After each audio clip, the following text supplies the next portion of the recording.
Сәлеметсіздер ме балалар? Бізде бүгін 55-ші сабақ сөйлемдегі сөздердің байланысы.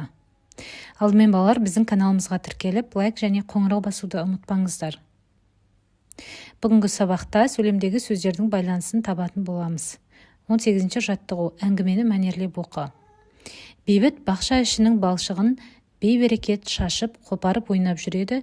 Өтіп бара жатқан бір қария: әй балам, жерді мұнша неге қорлайсың? Қайта қадірлеп күтпеймісің? Ол сені асыраушы анаң ғой, деді. Балшықты анаң дегеніне аң-таң болған Бейбіт: менің анам үйде, аты Зейнеп, деді. Бейбіт үйге келді. Анасы баласының үсті-басын көріп ренжіді. Тамағын ішіп, көңілі жайланған соң Бейбіттің есіне қарияның айтқаны түсті. Апа, деді ол, бүгін бір атам маған жерді босқа қопарма, ол да сенің анаң, деді. Ол не деген?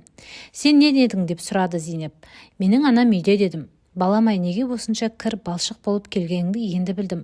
Ол кісі саған дұрыс айтқан. Жер бәріміздің анамыз, онсыз тіршілік жоқ, дейді. Енді тапсырмаларды орындаймыз. Мәтіннің мазмұнын айт, дейді. Балалар, мәтінді қайталап оқып, мазмұнын сыныпта айтып шығыңыздар. Мәтінге ат қой, дейді. Біз мәтінге жер ана деп ат қойдық.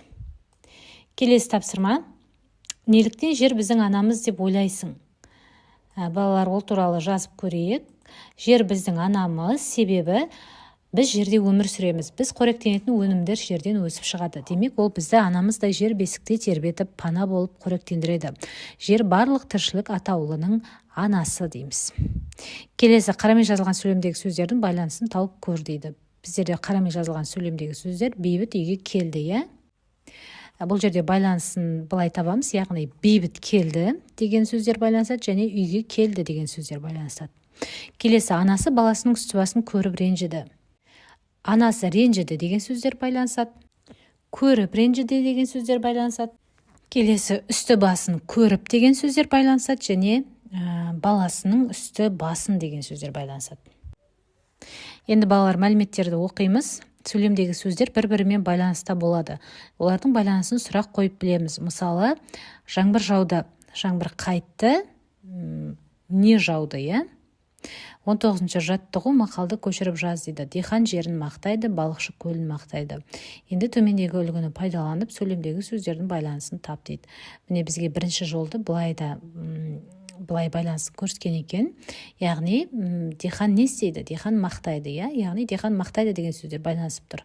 Келесі сұрақ қоямыз: несін мақтайды? Жерін мақтайды, яғни жерін мақтайды деген сөздер байланысып тұр. Дәл сол сияқты екінші жолда осылай талдаймыз. Мысалы, балықшы не істейді? Балықшы мақтайды. Осы екі сөз байланысқан. Келесі: несін мақтайды? Көлін мақтайды. Яғни, бұл екі сөзде бір-бірімен байланысқан. Келесі 20-ші жаттығу: көп нүктенің орнына тиісті сөздерді қойып өлеңді құрастыр, дейді. Балалар, міне бізде керекті сөздер берілген екен. Енді сөйлемдерді құрастырамыз. Тырыс-тырыс жаңбыр көп жауады, тамшылар тамады, тырс-тырс терезені қағады, су болып ағады. Тырс-тырс тазартып ауаны, жаңбыр көп жауады. Қарамен жазылған сөйлемдегі сөздердің байланысын тап, дейді. Бізде қарамен жазылған сөйлем ол жаңбыр көп жауады сөйлемі. Енді бұлардың байланысын табамыз. Бірінші, жаңбыр жауады деген сөздер байланысады, яғни не жауады деген сұрақ қойылады, және көп жауады деген сөздер байланысады. Қалай жауады, немесе қанша жауады деген сұрақ қойылады. Келесі 21-ші жаттығу: балалар, жаңылтпашты жатқа жаз, дейді. Ауаға су айналама, ауа суға айналама. Балалар, жаңылтпашты жаттаймыз. Содан кейін жаттағанымыз бойынша есімізге түсіріп, дәптерімізге әдемілеп жазамыз. Осымен сабағымыз аяқталды. Келесі сабақта кездескенше сау болыңыздар.